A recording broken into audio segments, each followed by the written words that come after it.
Combo degree आहे, BSc MSc एकत्र, ही central गव्हर्नमेंटची आहे. याच्यामध्ये आपल्याला क्लासिकल जे काही सायन्स आहे त्याच्यामध्ये जाता येतं. ज्यांना आवड आहे, मी पहिलेच सांगितलं सायन्स दोन पद्धतीने, एक तुम्हाला रिसर्च बेस, तुमचं एक मूळ सायन्स, आणि दुसरं ॲप्लिकेशन. तर या पद्धतीने तुम्हाला जाता येतं.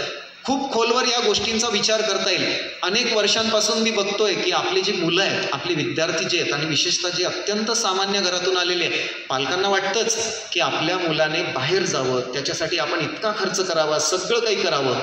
पण प्रश्न निर्माण होतो की आपण नेमकं तशा वातावरणातून, अभ्यासक्रमाच्या म्हणतोय, त्या अभ्यासक्रमाच्या वातावरणातून आपण आलेलो नाही, आणि स्वप्न मात्र आपण खूप मोठे पाहतोय, आणि नंतर कुठेतरी वैफल्य येतं.